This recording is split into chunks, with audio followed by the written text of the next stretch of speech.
गुरुदेव दया करके मुझको अपना लेना। गुरुदेव दया करके मुझको अपना लेना। मैं शरण पड़ा तेरे चरणों में जगह देना। मैं शरण पड़ा तेरे चरणों में जगह देना। गुरुदेव दया करके मुझको अपना लेना। गुरुदेव दया करके मुझको अपना लेना। राधे राधे।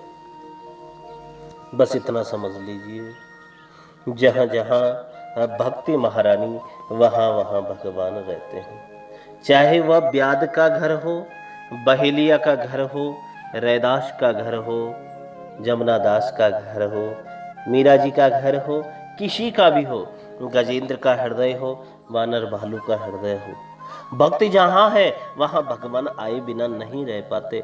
आपके घर में भी यदि भक्ति की निरंतरता वृद्धि है तो गोविंद आपके यहाँ जरूर पधारेंगे। कब? इन्हीं 7 दिनों में। प्रियतम प्रभु अपनी प्राण वल्लभा के पीछे लगे रहते हैं। इस प्रकार भक्ति की बड़ी महिमा नारद ने गाई है। अब नारद जी ज्ञान और वैराग्य को स्वस्थ करने का प्रयास करने लगे।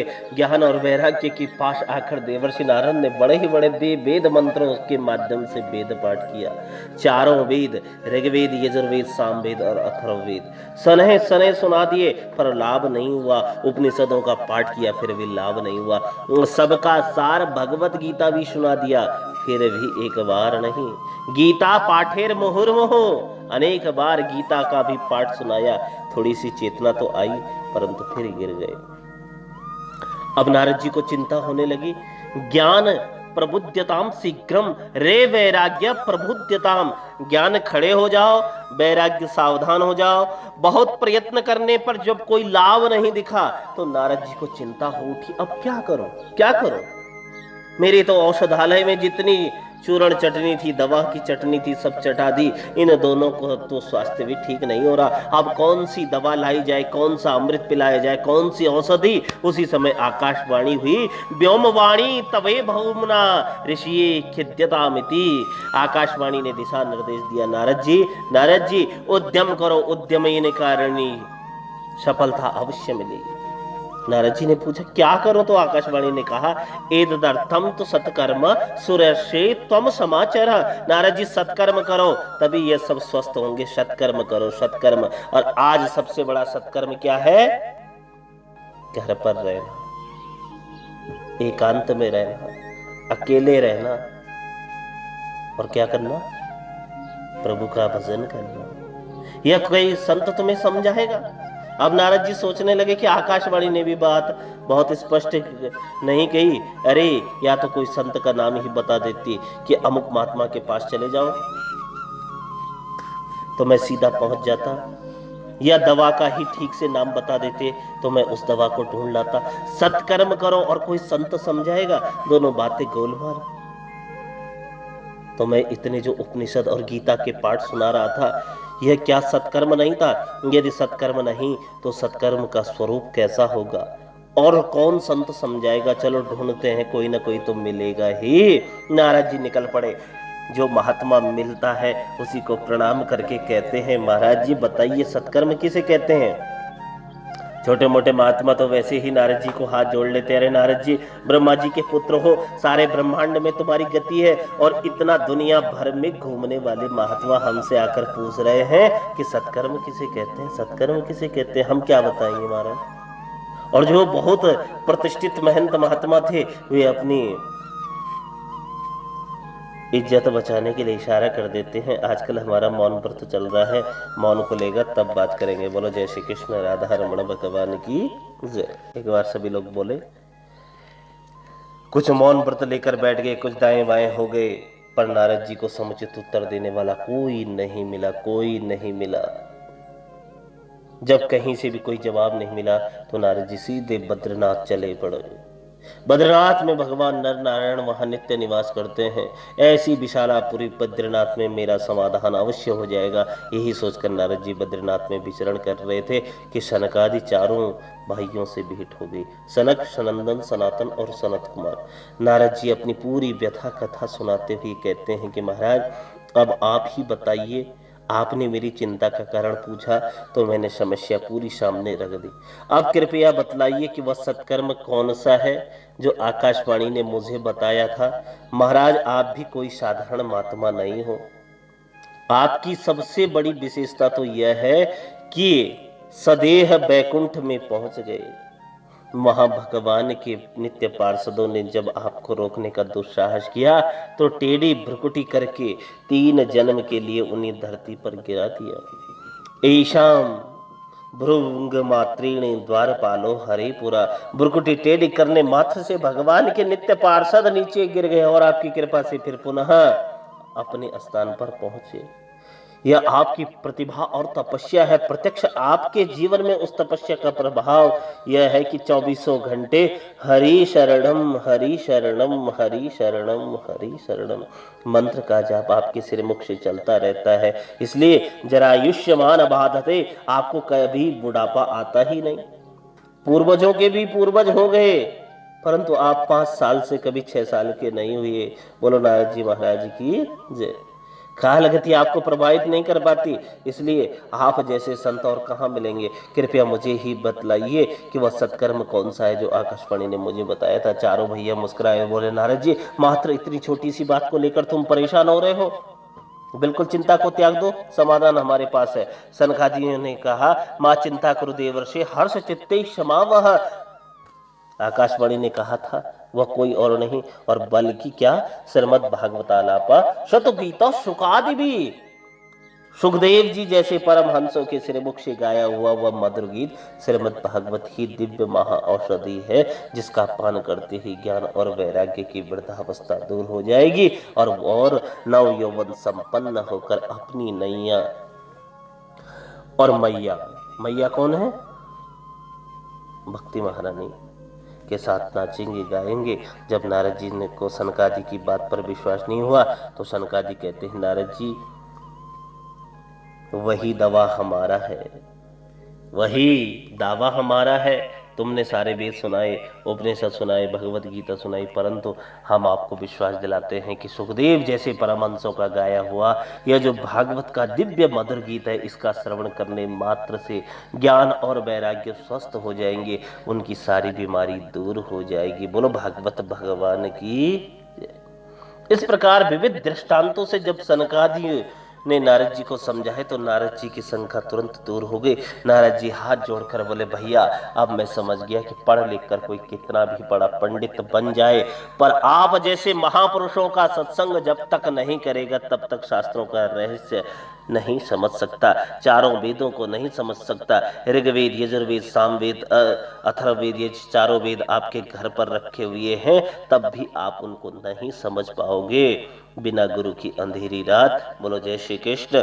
पर आप जैसे महान संतों का दर्शन भी ऐसे ही नहीं मिलता, ऐसे ही नहीं मिलता यह दर्शन भी। ये तो किसकी कृपा, प्रभु की।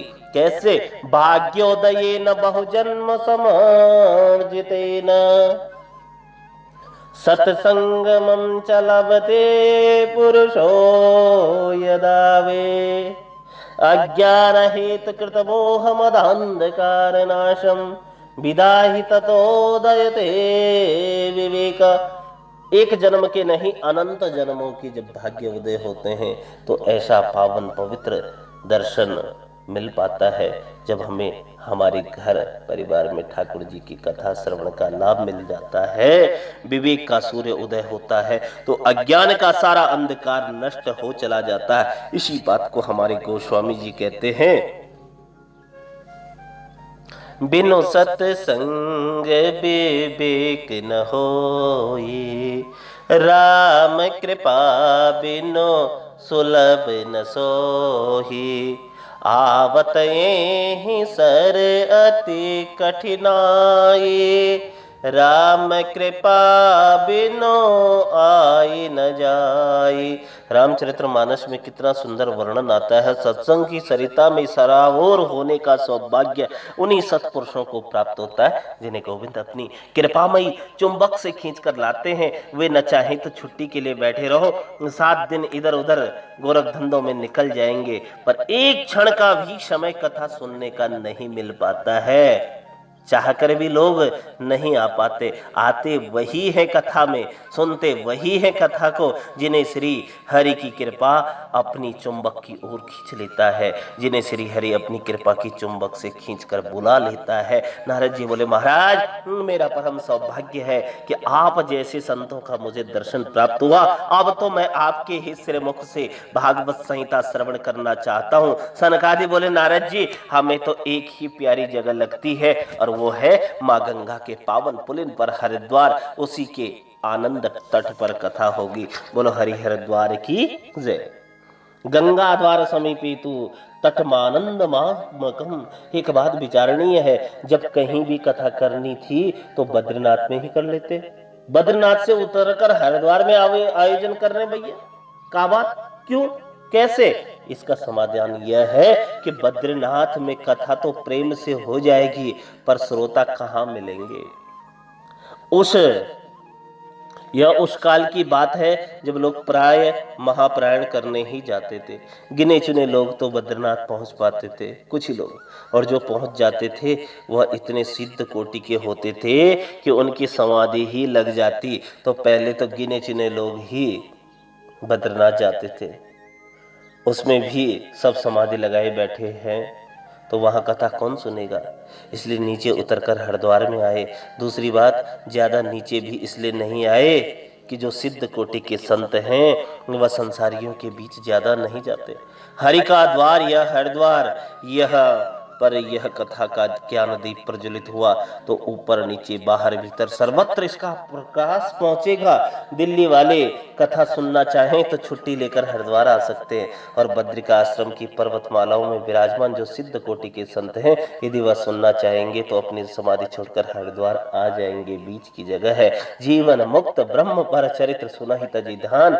महात्मा लोग ध्यान समाधि आदि छोड़कर नीचे आ जाएंगे और संसारी लोग नीचे से थोड़ा पर आ जाएंगे। इसलिए यह भव्य आयोजन मध्य की भूमि हरिद्वार में ही करना श्रेष्ठ होगा, हरिद्वार में ही करना श्रेष्ठ होगा। तो नारद जी सनकादि चारों भाइयों के साथ हरि हरिद्वार की पावन भूमि में आए और नारद जी ने बढ़िया गंगा जी की रेती इकट्ठी करके एक छोटा सा मंच बना दिया।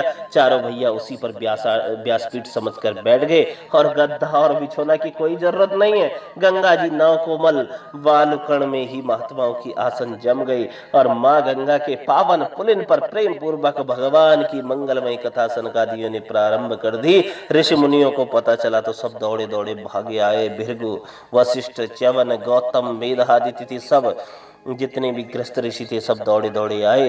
जो विरक्त संत थे वह अपने शिष्यों परिकरों को लेकर साथ दौड़े। सब पहुंच गए। गंगा तट पर जय घोष हो गया और हरि कथा हो गई। ऐसा आकाश में खड़ा पूरा देव समाज कहता है कि देखो, अहो इन अभागों को देखो, भगवान के चरितामृत की पवित्र धारा बह रही है और यह उसमें आचमन और अवगाहन नहीं करते। हम लोग अमृत का कलश ले गए फिर भी भगा दिए गए।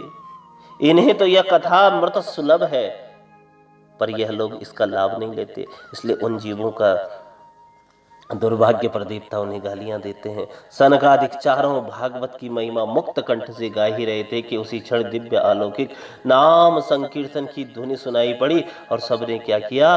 भक्ति सुतो तो तरुणो गृहीत्वा प्रेमैक रूपा सहसा विराशित श्री कृष्ण गोविंद हरे मुरारे नाथेति नामानि मुहुर्वदन्ति।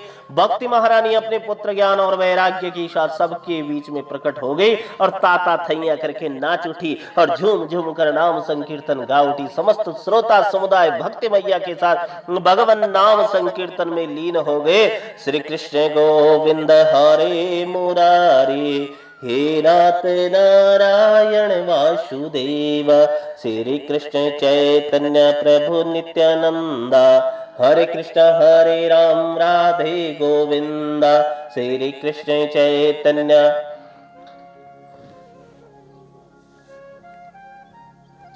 श्री कृष्ण चैतन्य प्रभु नित्यानंद हरे राम राधे गोविंद भजो राधे गोपाला राधे गोविंदा भजो राधे गोपाला श्री कृष्ण चैतन्य प्रभु नित्यानंदा हरे राम राधे गोविंदा। बोलो राधा गोविंद भगवान की जय, भक्ति महारानी की जय। भगवान के मधुर मंगलमय नामों का दिव्य संकीर्तन करती हुई माता भक्ति श्रोता समुदाय के बीच प्रकट हो गई। श्रोता बंधु सब तर्क वितर्क करने लगे। कथम प्रविष्टा कथमागतेयम मध्ये मुनीनाम मिति तर्कयन्तः। मैं कैसे भागूंगी? दैव घाटी ब्रजेत ग्रामे पालयेत गर्भणी कथम। पड़ोसी ने बोली, हे भगवान तू का उठपटांग सोची बहन, यह सब सोचना बंद कर और भगवान का नाम लेकर फल खा ले।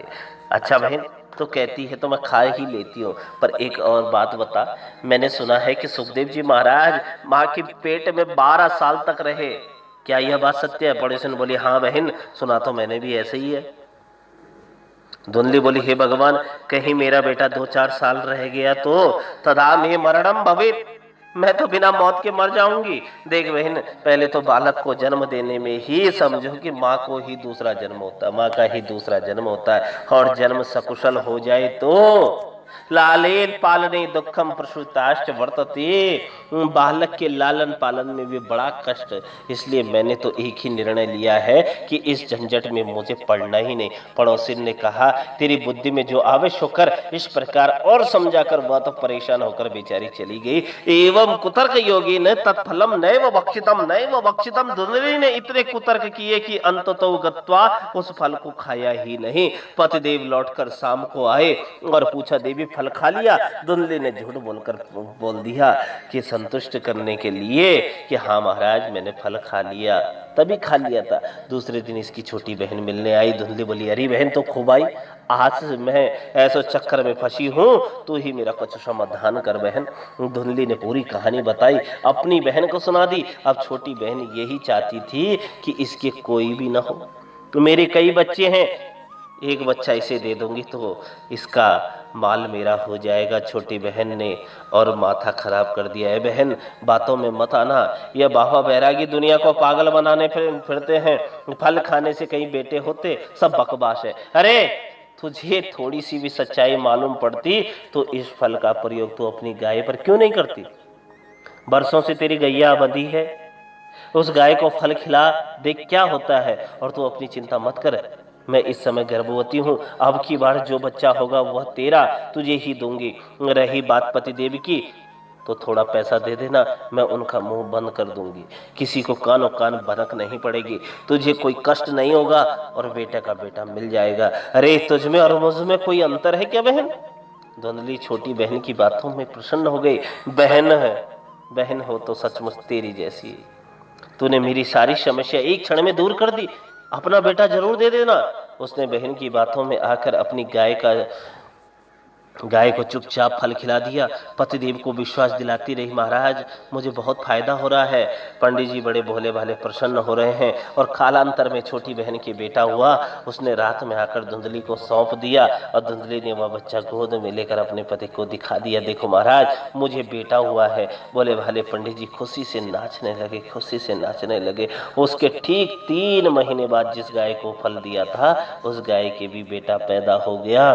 परम सुंदर कनक कांति उस बालक की, सर्वांग सुंदरम दिव्यम निर्मलम कनक प्रभम, निर्मलम कनक प्रभम। गांव वालों को पता चला तो देखने वालों की भीड़ लग गई। पंडित जी आत्मदेव जी बधाई हो, भगवान देते हैं तो छप्पर फाड़ कर देते हैं, कहा तो एक बेटा भी नहीं। और अब देखो गाय ने भी बेटा दे दिया, 2 बेटे हो गए। भाग्योदयी अधुना जात आत्मदेवी वश्य पश्यता। विधाता का कौतुक तो देखो, एक गाय ने मानव पुत्र को जन्म दिया, हमारे आत्मदेव का तो भाग्य ही जग गया। देखो लोगों ने खूब बधाइयां दी, बड़ा भारी उत्सव मनाया और पंडित जी ने नामकरण संस्कार किया। गाय के पुत्र के कान गाय जैसे हैं, संपूर्ण शरीर मानव की तरह और कान गाय की तरह। सो नाम रख दिया गोकर्ण। अपने बेटे का बढ़िया सा नाम सोच रहे हैं कि धुंधली खड़ी हो गई। आत्मदेव ने सोचा कि मैं आत्मदेव और यह पूरी कृपा परमात्मा की बनी हुई है, तो मेरे बेटे का नाम परमात्मा देव होगा। धुंधली ने कहा, वाह, 9 महीने गर्भ में मैं रखूं, दुख सुख तकलीफ में सहूं और नाम अपने से मिलता जुलता? नहीं नहीं, मैं धुंधली हूं तो मेरे बेटे का नाम धुंधकारी होगा। और बस गोकर्ण पंडितो ज्ञानी धुंधकारी महाखला। बालक ज्यों ज्यों बड़े होते गए गोकर्ण जी उतने ही प्रकांड विद्वान होते चले गए और धुंधकारी उतना ही दुष्ट दुराचारी होता चला गया। गोकर्ण पंडितो ज्ञानी, पंडित का अर्थ है सत असत विवेचने बुद्धि पंडा। सा अस्य संजाता सा पंडिता, सत और असत को जो ठीक से विवेचन कर सके, ऐसी बुद्धि का जो मालिक है वही पंडित है, वही विद्वान है। इसलिए तो भगवान ने अर्जुन को डांटा, पंडित ऐसा थोड़ी सोचते हैं जैसा तू सोच रहा है। असोचान सोचस्तम प्रज्ञावादाश वाससे गता सुन गता सोचा नानु सोचन्ति पंडिता। भगवद गीता के 2 अध्याय का 11वां श्लोक। असोचान्य सोचस्तम, सत असत का जिसमें विवेक हो वह पंडित है। ऐसे महान पंडित गोकर्ण जी महाराज हुए और धुंधकारी तो चोरी करने लगा, दुराचार में प्रवृत्त हो गया। घर का जितना धन था एक एक करके सब ठिकाने लगा दिया। बलवंशी वाले की जय। क्व तिष्ठामि क्व गच्छामि क्व मे दुःखो विपोहयते प्राणस्त्यजामि दुःखेन हा कष्टम मम संस्थितम। हे भगवान, कहां जाऊं कहां बैठूं, किसी अपनी व्यथा सुनाऊं? ऐसे जीवन से तो अच्छा है कि कहीं जाकर मर जाऊं। प्राणस्त्यजामि दुःखेन, पुत्र के इन दुर्गुणों से दुखित हुए ब्राह्मण आज मरने की सोचने लगे। पहले भी मरने जा रहे थे क्योंकि बेटा नहीं है, आज भी मरने जा रहे हैं कि बेटा क्यों हुआ। यही विडंबना है। जब अत्यंत दुखित होकर निकल पड़े तब गोकर्ण जी की दृष्टि पड़ गई। पिताजी की मन स्थिति को समझकर एकांत में बिठाया और समझाने लगे, पिताजी पिताजी यह बताइए आपको संसार में सुखी कौन दिखाई पड़ रहा है? कौन सुखी है? बनारस वाले सुखी हैं, दिल्ली वाले सुखी हैं, हरियाणा वाले सुखी हैं, हरिद्वार वाले सुखी हैं। कौन सुखी है? यह संसार दुखालय है, सुख का केवल भ्रम है। पिताजी अब हमारी आपकी तो बात छोड़ दीजिए, तीनों लोकों के अधिपति इंद्र से भी पूछिए तो वह भी परेशान है। चक्रवर्ती की गद्दी पर जो बैठा है वह भी परेशान है। न चेन्द्रस्य सुखम किंचित सुखम चक्रवर्तिना सुखमस्ति विरक्तश्च मुनरेकांत जीवना मुनरेकांत जीवना। पिताजी संसार में सभी दुखी हैं क्योंकि यह संसार दुख रूप ही है। सुखी तो केवल एक ही है जो सबसे विरक्त होकर एकांत में भगवत भजन में मस्त हो गया, जिसके मन में कोई कामना वासना शेष न रहेगी। केवल वही महापुरुष इस संसार में सुखी है। जीव स्नेह के पास में बंधा हुआ इस संसार के अंधकूप में पड़ा हुआ है। बुद्धिमान वही है जो इस कुएं से अपने को निकाल ले। आत्मदेव ने पूछा, बेटा तो मैं क्या करूं? मैं भी ये संसार से मन हटाना चाहता हूं पर मन लगता ही नहीं। गोकर्ण जी कहते हैं, हम उसका उपाय बताते हैं। हम उसका उपाय बताते हैं। उपाय सब लोग सुनिए, क्या उपाय है। पहले तो एक बात ध्यान दें कि देहस्ति मास रुधिरे धिमत्यं त्यजत्वं जाया सुतादिषु सदा ममता विमुञ्च पश्यानिशं जगदिदं क्षणभङ्गनिष्ठं वैराग्यरागरसिको भवभक्तनिष्ठ। पिताजी ध्यान से सुनिए, जीव को संसार में बांधने की 2 रस्सियां हैं। उन रस्सियों के नाम है अहमता और ममता। देह में अहमता और देह के नातों में ममता। बोलो राधा रमण भगवान की जय। इन 2 रस्सियों में जीव बंधा हुआ है। यह 5 भौतिक देह जो पंचायती धर्मशाला है, इस धर्मशाला में कमरा बुक कर ला। धर्मशाला में कमरा बुक कर लिया है तो आराम से रहो, पर तुम उस पर आधिपत्य स्थापित करने का प्रयास न करो, क्योंकि पंचों की धर्मशाला पर किसी का कब्जा नहीं हो सकता है, वह धक्का मारकर निकाल देगा। क्षिति जल पावक गगन समीरा, पंच रचित यह अधम शरीरा। इन पंच तत्वों ने यह पंचायती धर्मशाला अपने अपने अंश दान करके बनाई है। हम लोग प्रेम से रहें, पर हम लोग तो कब्जा करके ही बैठ जाते हैं। कोई एक बार रहने के बाद खाली करना ही नहीं चाहता धर्मशाला को। इसलिए पिताजी, देह पर बारंबार विचार करने से देहाशक्ति छूट जाती है। यह शरीर मांस मेद मज्जा स्नान आदि से विनिर्मित है। ईंट गारे सब भरे पड़े हैं, दीवालों पर बढ़िया डेंटिंग पेंटिंग कर दिया, इसलिए चमक मारने लगे। तो यही स्थिति इस भवन की है, जिसमें हम देहात्म बुद्धि किए बैठे हैं। इस नासवान शरीर को आत्मा मान लिया है। यह पहली रस्सी। और दूसरी रस्सी क्या? जाया सुता दिसु सदा ममता विमुंचा। अरे जब देह ही हमारा नहीं तो देह के नाते हमारे कहां से हो जाएंगे। अतः उन सब की ममता को त्यागना चाहिए। अर्थात इस जीवात्मा को मानुष देह मिली 84 लाख योनियों के बाद इसने प्रार्थना की कि मुझे इन योनियों से मुक्ति दिला दो। प्रभु ने इसकी याचना पर इसे मानव देह प्रदान की, और इसी जीवात्मा का कल्याण हो सकता है। यह कर्ता भी है और भोक्ता भी है, दोनों काम कर सकता है। शेष जितनी योनियां हैं सब भोक्ता है। पशु पंछी कीट पतंग आदि सब भोक्ता है।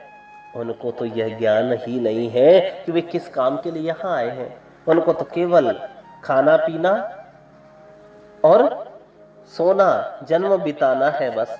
मानुष जन्म की यह विशेषता है कि सत्पुरुषों की संगति में जाकर यह ज्ञान प्राप्त करे, नाम और भक्ति की कमाई करे। पूर्व जन्मों की संस्कार जो आपके अंदर थे, और उन्हीं पूर्व जन्मों के संस्कार के अनुसार आप भगवत पारायण होकर इस 7 दिवसीय पारायण में भाग ले रहे हैं। ये कोई छोटा मोटा अनुष्ठान नहीं है, बल्कि आप हम सब के लिए नियम संयम और संकल्प के साथ रहने वाला एक अभिष्ट अनुसार अनुष्ठान है। उनके अनुसार मन बार बार विषयों की ओर जाता है। सत्पुरुषों की संगति में नाम एवं भक्ति की कमाई करके जिस इंसान की सुरति इच्छाओं से रिक्त हो, वही निर्मल आत्मा ही बलवान होगी और आत्मा परमात्मा से जा मिलेगी। यह मानुष देह केवल गोविंद की भक्ति के लिए ही मिली है, परंतु मनुष्य ने अन्य कामों में उलझा दिया है। ये सब काम अपने नहीं है।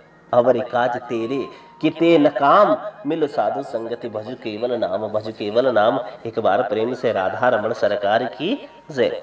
तो सजाया सुता सदा ममता विमुंचा। सभी भगवत प्रेमियों को मेरे जय श्री कृष्ण। कैसे हैं आप सभी? एक बार बोलिए ना, राधा रमण भगवान की जय। बाबा पवित्र बेला, कितना सुंदर समय। आप सभी को मंगलमय राधे राधे। त्याग और नाश ये एक ही सिक्के के दो पहलू हैं। स्वयं की इच्छा से किसी वस्तु अथवा पदार्थ को छोड़ना त्याग, तथा स्वयं की इच्छा न होते हुए किसी वस्तु अथवा पदार्थ का छूट जाकर नाश कहलाता है। पदार्थ का छूट जाना नाश है। प्रकृति का अपना एक शाश्वत नियम है, और वो ये कि मान पद प्रतिष्ठा वैभव कुछ भी और कभी भी यहाँ शाश्वत नहीं रहता। सूर्य सुबह अपने पूर्ण प्रकाश के साथ उदय होता है और शाम होते होते उसका प्रकाश क्षीण होने लगता है, और दिन में प्रचंड प्रकाश फैलाने वाला वही सूर्य अस्ताचल में कहीं अपनी रश्मियों को छुपा लेता है। रात्रि को चंद्रमा अपनी शीतलता बिखेरता है, मगर वो भी सुबह होते होते कहीं प्रकृति के उस विराट आंचल में छुप जाता है जहां सदा कुछ भी नहीं रहने वाला। इसलिए बांटना सीखो भगवत प्रेमियों। क्या सीखो? बांटना सीखो। चाहे प्रेम हो, सम्मान हो, समय हो, खुशी हो, धन हो अथवा अन्य कोई भी वस्तु। और इस समय जितना भी घर पर रहकर आनंद आप बांट सको, उससे अच्छी क्या बात है। जिन फलों का वृक्ष द्वारा बांटा नहीं जाता, एक समय उन फलों में अपने आप सड़न आने लगती है और वो सड़कर वृक्ष को भी दुर्गंध युक्त कर देते हैं। इसी प्रकार समय आने पर प्रकृति द्वारा सब कुछ स्वतः ले लिया जाएगा। समय आने पर प्रकृति द्वारा सब कुछ स्वतः ले लिया जाएगा। अब ये आप पर निर्भर करता है कि आप बांटकर अपने यश और कीर्ति की सुगंध को बिखेरना चाहते हैं या संभल कर संग्रह और आसक्ति की दुर्गंध को रखना चाहते हैं। The ball is in your account. सब कुछ आपके हाथ में है प्रभु, सब कुछ आपके हाथ में है।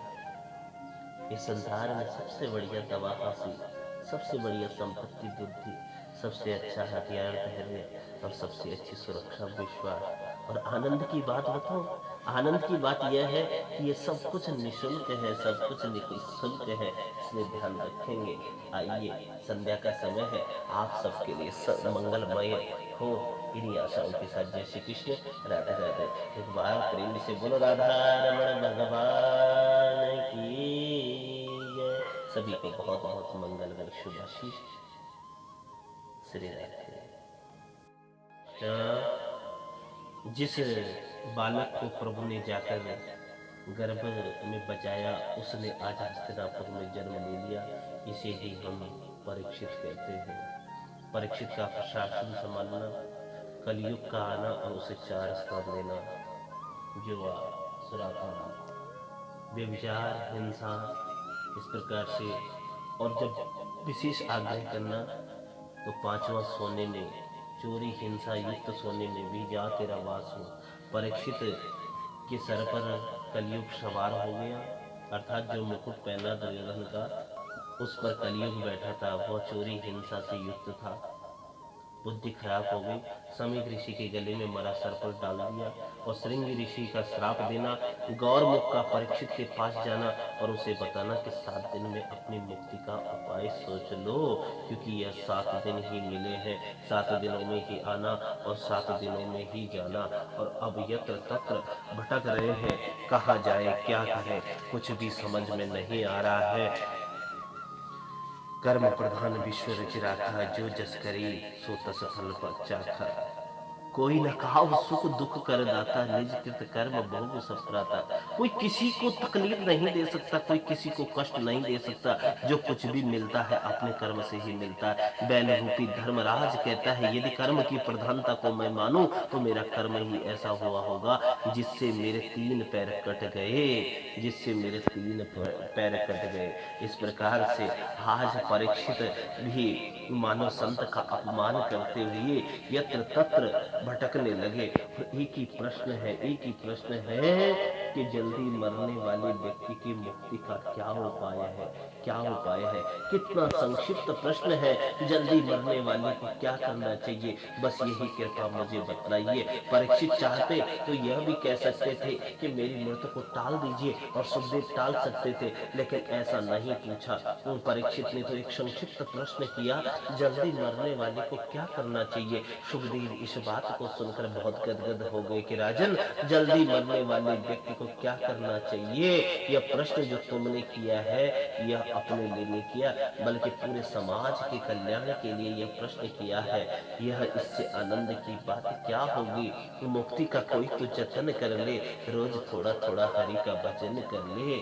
भजन करेगा तो बड़ा सुख पाएगा, आत्मा से तेरा सब मैल छूट जाएगा। आत्मा के साथ तो मनन कर ले, रोज थोड़ा थोड़ा हरि का भजन कर ले। भजन करेगा तो बड़ा सुख पाएगा, भजन करेगा तो बड़ा सुख पाएगा। आत्मा से तेरा सब मैल छूट जाएगा, आत्मा से तेरा सब मैल छूट जाएगा। आत्मा के साथ मनन कर ले, आत्मा के साथ तू मनन कर ले। रोज थोड़ा थोड़ा हरि का भजन कर ले, रोज थोड़ा थोड़ा हरि का भजन कर ले। बोलो वृंदावन बिहारी लाल की जय। यह पतित पावनी श्रीमद् भागवत की कथा आप सबके लिए मंगलकारी हो। इन्हीं आशाओं के साथ आप सबसे प्रार्थना भी करता हूँ, ध्यान से मनन से इस कथा का लाभ लें। और आइए अब सब लोग संकीर्तन करते हैं और आरती की ओर चलते हैं। भगवान बंसी वाला आपकी हर मनोकामना पूरी करे। प्रथम दिवस की कथा में आप सबको बहुत बहुत शुभ आशीष, सभी को मंगलमयी शुभकामनाएं। ईश्वर से प्रार्थना है कि आप सब घर पर रहकर इस कथा का बहुत आनंद लें। सभी लोग आरती की तैयारी करें, आरती करेंगे। आइए एक बार प्रेम से बोलो बंसी वाले की जय। एक बार दोनों हाथ उठाकर जय जय श्री राधे, जय जय श्री राधे, जय जय श्री राधे श्याम। ध्यान देंगे, बड़ी अद्भुत, किसी प्रकार की कोई चिंता न करें। जो भी सामग्री आपके पास घर में यजन पूजन की है उसी से आप पूजन करें। प्रातः 9 बजे से 11 बजे के मध्य पूजन का कार्यक्रम रहेगा। नित्य प्रति यही टाइम रहेगा। शाम के सत्र में कथा श्रवण करें, तत्पश्चात आरती भोग ठाकुर जी को धराएं और फिर परिवारजनों के साथ प्रसाद सभी लोग ग्रहण करें। आनंद के साथ संकीर्तन स्वयं ही करें। श्री कृष्ण गोविंद हरे मुरारी, हे नाथ नारायण वासुदेवा। यदि उपवास व्रत यदि रखना चाहें तो 7 दिनों तक आप उपवास व्रत रख सकते हैं। एक टाइम शाम को भोजन ग्रहण कर सकते हैं। जितने नियम से आप कथा श्रवण करेंगे उतना ही लाभदायक रहेगा। मंगलमय शुभाशीष आप सभी को, मंगलमय शुभाशीष, है ना। ठाकुर जी को विराजमान करें। लोटे में जल और चावल, सिक्का, कुछ द्रव्य दक्षिणा आप पानी में रख सकते हैं। कलश पर नारी मौली इत्यादि आप बांधे, आम के पत्ते या अशोक के पत्ते जो मिल जाए कलश पर रखें और कलश तैयार करें। कलश के नीचे थोड़े से चावल रखें और इस प्रकार से प्रार्थना करें, हे कलश देवता, आप हमारे कर्म की साक्षी हैं और इन 7 दिनों में आपके आशीर्वाद से, आपकी कृपा से यह पावन यज्ञ मेरे घर पर आरंभ हुआ है, इसको निर्विघ्नता पूर्ण करें। भगवान गणपति से प्रार्थना करें। विघ्न हरण मंगल करण श्री गणपति महाराज, प्रथम निमंत्रण आपको पूर्ण करियो काज। बोलो गजानन भगवान की जय, राधा रमण भगवान की जय। इस प्रकार से खूब प्रार्थना करें और ठाकुर जी की कृपा आप सभी को यूं ही निरंतर आनंद देगी। देखो एक बात बताऊं कि थोड़ा लेट होगा पर लेटेस्ट होगा। कभी सूरदास जी ने एक स्वप्न देखा था कि एक रुक्मणी जी और राधिका जी मिली हैं और एक दूसरे पर निछावर हुई जा रही हैं। सोचता हूँ कैसा होगा वह क्षण जब दोनों ठकुराइनें मिली होंगी। दोनों ने प्रेम किया था, एक ने बालक कन्हैया से और दूसरे ने राजनीतिज्ञ कृष्ण से। एक को अपनी मनमोहक बातों के जाल में फंसा लेने वाला कन्हैया मिला था और दूसरे को मिले थे सुदर्शन चक्रधारी महायोद्धा कृष्ण। कृष्ण राधिका जी के बाल सखा थे, पर राधिका जी का दुर्भाग्य था कि उन्होंने कृष्ण को तात्कालिक विश्व की महाशक्ति बनते नहीं देखा। राधिका जी को न महाभारत के कुचक्र जाल को सुलझाते चतुर कृष्ण मिले, न पौंड्रक से सुपाल का वध करते बाहुबली कृष्ण मिले। रुक्मणी जी कृष्ण की पत्नी थी, महारानी थी, पर उन्होंने कृष्ण की वह लीला नहीं देखी जिसके लिए विश्व कृष्ण को स्मरण रखता है। उन्होंने न माखन चोर को देखा, न गोपाल को देखा। उनके हिस्से में न बांसुरी आई न माखन। कितनी अद्भुत लीला है राधिका जी के लिए कृष्ण कन्हैया था, रुक्मणी जी के लिए कन्हैया कृष्ण थे। पत्नी होने के बाद भी रुक्मणी जी को कृष्ण उतने नहीं मिले कि वे उन्हें तुम कह पाती। आपसे तुम तक की इस यात्रा को पूरा कर लेना ही प्रेम का चरम पा लेना है, प्रेम का चरम पा लेना है। रुक्मणी जी कभी यह यात्रा पूरी नहीं कर सकी। राधिका जी की यात्रा प्रारंभ ही तुमसे हुई थी, उन्होंने प्रारंभ ही चरम से किया था, शायद तभी उन्हें कृष्ण नहीं मिले, कृष्ण नहीं मिले। कितना अजीब है ना। कृष्ण जिसे नहीं मिले युगों युगों से आज तक उसी के हैं और जिसे मिले उसे मिले ही नहीं। तभी कहता हूं भगवत प्रेमियों, ध्यान से सुने, कृष्ण को पाने का प्रयास मत कीजिए। पाने का प्रयास कीजिएगा तो कभी नहीं मिलेंगे, कभी नहीं मिलेंगे। बस प्रेम करके छोड़ दीजिए, जीवन भर साथ निभाएंगे कृष्ण, जीवन भर साथ निभाएंगे। कृष्ण की इस दृष्टि के सबसे अच्छे मित्र हैं राधिका हो या सुदामा। कृष्ण ने मित्रता निभाई तो ऐसी निभाई कि इतिहास बन गया, इतिहास बन गया। राधा और रुक्मणी जब मिली होंगी तो रुक्मणी राधा के वस्त्रों में माखन की गंध ढूंढती होंगी और राधा ने रुक्मणी के आभूषणों में कृष्ण का वैभव तलाशा होगा। और जाने मिला भी या नहीं, सब कुछ कहाँ मिलता है। देखो सब कुछ कहाँ मिलता है, मनुष्य को कुछ ना कुछ तो छूटता है। जितनी चीजें कृष्ण से छूटी उतनी तो किसी से नहीं छूटी भैया, उतनी तो किसी से नहीं छूटी। ध्यान देंगे, कृष्ण से उनकी माँ छूटी, पिता छूटे, और फिर जो नंद यशोदा मिले वो भी छूटे, संगी साथी छूटे, राधा छूटी, गोकुल छूटा, फिर मथुरा छूटी। कृष्ण से जीवन भर कुछ न कुछ छूटता ही रहा। कृष्ण जीवन भर त्याग करते रहे। हमारी आज की पीढ़ी जो कुछ भी छूटने पर टूटने लगती है, छूटने पर टूटने लगती है, उसे कृष्ण को गुरु बना लेना चाहिए भैया, कृष्ण को गुरु बना लेना चाहिए। जो कृष्ण को समझ लेगा वह कभी अवसाद में नहीं जाएगा, उसे किसी भी तरह से कोई परेशानी नहीं होगी। न उसे ध्यान में जाना पड़ेगा, न योग में जाना पड़ेगा, न नियम न संयम, किसी प्रकार से नहीं। कृष्ण को गुरु बना लेना चाहिए। जो कृष्ण को समझ लेगा वह कभी अवसाद में नहीं जाएगा। कृष्ण आनंद के देवता है। कुछ छूटने पर भी कैसे खुश रहा जा सकता है, कुछ छूटने पर भी कैसे खुश रहा जा सकता है, यह कृष्ण से अच्छा कोई नहीं सिखा सकता, कोई नहीं सिखा सकता। महागुरु था मेरा कन्हैया। एक बार सभी लोग बोले कृष्ण कन्हैया लाल की जय। यह पावन पवित्र 7 दिन की कथा आप सबके लिए परम पावनी हो, यही आशा मैं सबसे रखता हूँ। और खूब आनंद से लाभ लीजिए। अपने बच्चों को भी 7 दिन तक कथा श्रवण कराइए। यह अविष्ट महायज्ञ आप सबके लिए पुनीतकारी हो, लाभकारी हो, यही मैं ठाकुर जी से प्रार्थना करता हूँ। और कलिकाल में यह सबसे उत्तम एवं पावन ग्रंथ है। किशोरी श्री राधा जी ने एक दिन गोलोक धाम में सुखदेव जी से कहा, जाओ मृतलोक में भागवत धर्म का प्रचार प्रसार करो। सुखदेव ने कहा, नहीं माता, मुझे माया पकड़ लेती है। राधा जी ने कहा, मैं आपको वचन देता हूँ, माया का कदापि तुम पर असर नहीं होगा। कैलाश पर्वत पर शुक का पक्षिणी के गर्भ से जन्म लेना, नारद का आगमन और पार्वती जी से वार्तालाप, भोले बाबा का अमर कथा सुनाना, और बेटका देवी के गर्भ से सुखदेव जी का 12 वर्षों तक रहना, उसके बाद जन्म ग्रहण करना।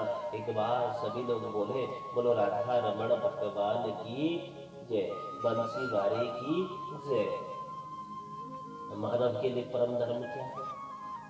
निष्काम प्रेम की सर्वोत्तम धर्म। यम प्रवजन्तमनुपेतमपेत कृत्यम, द्वैपायनो विरहकातरया जुहावा, पुत्रेति तन्मयतया तरवो विनेदुः, तं सर्वभूतहृदयं मुनिमानतोऽस्मि। मानव के लिए परम धर्म क्या है? निष्काम प्रेम ही सर्वोत्तम धर्म। मंदिर में पूजा करने जाते हैं, श्रेष्ठ देवता कौन? बार बार इस प्रश्न में आप भी उलझ जाते हैं, लेकिन इतना ही बताऊं, यथा तरुण मूल निशीचनैन तृप्यंति तत्स्कंद भुजोपशाखा। सबके मूल तो कृष्ण ही है, कृष्ण ही। भगवान का नाम अजन्मा है तो प्रभु ने कैसे जन्म लिया? यदा यदा हि धर्मस्य ग्लानिर्भवति भारत, अभ्युत्थानम् अधर्मस्य तदात्मानं सृजाम्यहम्। जब जब अधर्म उत्तरोत्तर बढ़ता है और धर्म घटता है, तब तब प्रभु विविध अवतारों में लेकर इस धराधाम का भार उतारते हैं। बोलो राधा रमण भगवान की जय, श्याम सुंदर भगवान की जय। तो प्रभु का जन्म नहीं, प्रभु का तो अवतार होता है। राम कृष्ण दो एक है, अंतर नहीं निमेर, और इनकी नयन गंभीर है, इनके चपल विशेष। राम के नयनों में गंभीरता है तो कृष्ण के नेत्रों में चंचलता है। ध्यान देना सभी लोग, राम जी ने जो जीवन में किया उन आदर्शों पर आप और हम चल सकते हैं, लेकिन कृष्ण ने जो किया वो मत करना, नहीं तो डंडे पड़ने शुरू हो जाएंगे। कृष्ण ने जो कहा वही करें। कर्मण्येवाधिकारस्तेषु मा फलेषु कदाचन। हे प्राणी, तुम कर्म करो, तुम कर्म करो, बस। सुखदेव परमहंस है, नारायण के पुत्र ब्रह्मा, ब्रह्मा के वशिष्ठ, वशिष्ठ के शक्ति, और शक्ति के पराशर, और पराशर के ही वेद व्यास जी हुए। बोलो वेद व्यास जी महाराज की जय। इन्हीं वेद व्यास जी ने 18 पुराणों की रचना की और एक वेद का विस्तार किया तो वेद भी 4 हो गए। आगे नारद जी ने बड़ी संत कृपा को परमात्मा की कृपा से ऊंची बताया है। नारद का दासी पुत्र के बारे में बहुत अद्भुत ज्ञान सारे समाज को देना कि इसका प्रत्यक्ष प्रमाण मैं हूँ। रामदास मेरा नाम था और आज प्रभु की कृपा से मैं नारद बनकर आप सबके सामने बैठा हूँ। सुखदेव को भागवत के मंत्र सुनाना, निर्गुण समाधि में बैठे थे सुखदेव जी और भागवत के श्लोक सुनकर ब्रह्मा पीड़म नटवरवपु कर्णयो कर्णिकारम बिभ्रत वाशकनक कपिशम वैजयंतीम च मालम।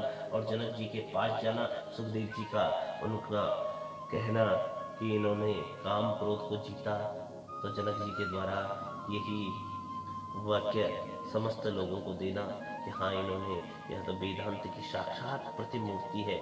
कौरव पांडवों का इतना अद्भुत प्रसंग और परीक्षित परीक्षित की ही कथा आज आप सबको श्रवण करानी थी। इसीलिए ही आप सबको, क्योंकि जिनकी कथा ठाकुर जी से जोड़ देती है वह कथा कोई छोटी मोटी कथा नहीं है। इसलिए वक्ता सुखदेव जी और श्रोता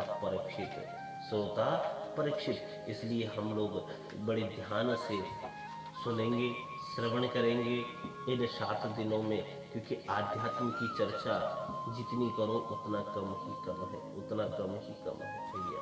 इसलिए जिस हृदय में पहले काम बैठ जाएगा वहाँ राम को आने में संकोच लगता है, और जहाँ पहले हमने राम को बिठा लिया वह काम नहीं आ सकता। इसलिए सुखदेव ने काम को जीता है कि नहीं, क्रोध पर विजय पाई है कि नहीं, इसकी परीक्षा स्वयं जनक जी महाराज ने ली। और जनक जी महाराज ने बस अंततः यही कहा कि मैं यह तो स्वयं वेदांत के प्रतिमूर्ति है। कृष्ण कृष्ण महाभाव वक्ता नाम भयंकर, तो मैं को देखे माना संस्कृति कन्हैया मुझे बचाइए, ब्रह्मास्त्र मुझे जलाकर भस्म कर देगा। गोविंद ने कहा अर्जुन के डरते क्यों हो, कभी कभी विष की औषधि विष होती है, कांटे को कांटे से निकालते हैं और लोहे को लोहे से काटते हैं। ऐसे ही ब्रह्मास्त्र को शांत करने का तरीका भी दूसरा ब्रह्मास्त्र है।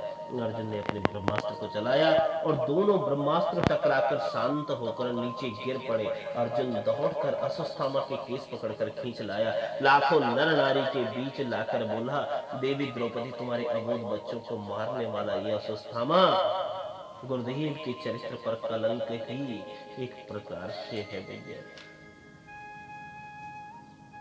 लोगों ने कहा द्रोणाचार्य के पुत्र होकर ऐसा तुम्हारा निकृष्ट कर्म, क्या दंड दिया, बहुत ही अद्भुत दंड, जितनी सर से मणि थी संपूर्ण मणि को निकाल लिया गया। आप विचार करिए, मुंचता मुंचता निशा ब्राह्मणों नितराम गुरु। गोविंद ने कहा इसे नहीं मानना, छोड़ दीजिए, इसे क्या मिलेगा इसे मानकर। लेकिन ब्रह्म बंधुरण हंतर्धम आततायर बधाइरणो, मेरे गोविंद द्वारिकाधीश शांत खड़े थे। अर्जुन ने कृष्ण के चरण पकड़कर कहा नहीं है मेरा मार्गदर्शन कर दो। अर्जुन शास्त्र कहते हैं ब्राह्मण जैसा भी हो क्यों ना हो उसे कभी मारना नहीं चाहिए, और बालकों का हत्यारा हो उसे छोड़ना नहीं चाहिए। ये ब्राह्मण है, इसे मारने का तुम्हें कोई अधिकार नहीं, और ये बाल हत्यारा है, इसे छोड़ना भी पाप होगा। इसलिए मारो भी मत, छोड़ो भी मत, मारो भी मत, छोड़ो भी मत। सन्नाटा छा गया और पूरी सभा में भीमसेन ने कहा बहुत अच्छा, आप जैसा न्यायाधीश 2-4 और मिल जाए तो सब धन्य हो जाएंगे। अर्जुन क्या करे, धर्म संकट में पड़ गए भैया। बस ईर्षा रूपी, कभी कभी यह ईर्षा इतनी खराब हो जाती है, ईर्षा रूपी विष जब मानव के जन्म हृदय में आ जाता है तो उसका चरित्र प्रदूषित हो जाता है। अश्वत्थामा अभिमन्यु की विधवा पत्नी के गर्भस्थ शिशु को मारने के लिए ब्रह्मास्त्र चला दिया, परंतु श्री कृष्ण अभिमन्यु के मामा होते हैं और उत्तरा ने ब्रह्मास्त्र को आते ही देखा और दौड़कर कृष्ण के चरणों में लौट गई और क्या कहती है कि पाहि पाहि महायोगिन देव देवा जगतपते नान्यं तद्वयं पश्या यत्र मृत्यु परस्परम। हे गोविंद मेरे प्राण रक्षा करो, हे ब्रह्मास्त्र मुझे जलाकर भस्म कर देगा, उसकी मुझे परवाह नहीं, लेकिन मेरे गर्भस्थ शिशु को कैसे भी बचाओ। यदि ये बालक नष्ट हो गया तो पांडवों के वंश में कोई पानी देने वाला भी नहीं बचेगा। मेरे प्रभु ने कहा ऐसा निकृष्ट चरित्र अश्वत्थामा का। और उसी समय भगवान ने परीक्षित की रक्षा की और आज जो ये परीक्षित आए हैं यही पांडवों के वंश में एकमात्र बच्चे हैं। बोलो परीक्षित जी महाराज की जय। जिस बालक को प्रभु ने गर्भ में जाकर बचाया,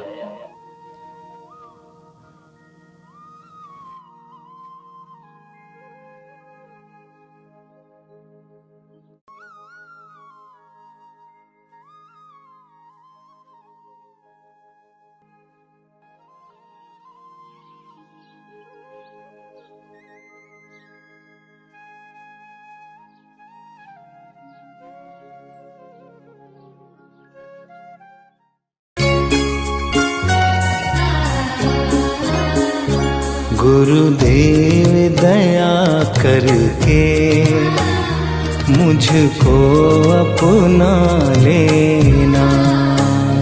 गुरुदेव दया करके मुझको अपना लेना।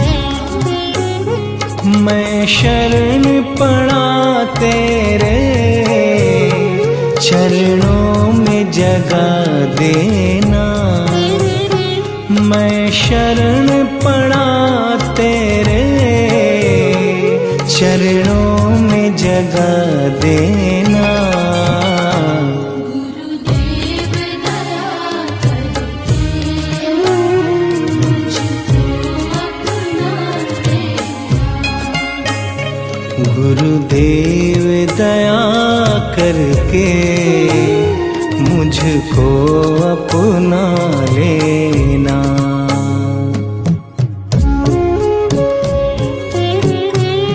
करुणानिधि नाम तेरा करुणा दिखलाओ तुम। करुणानिधि नाम तेरा करुणा दिखलाओ तुम। सोए हुए भाग्यों को है नाथ जगाओ तुम।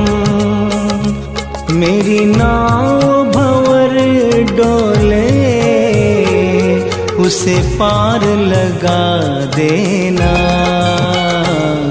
गुरुदेव दया करके मुझको अपना लेना।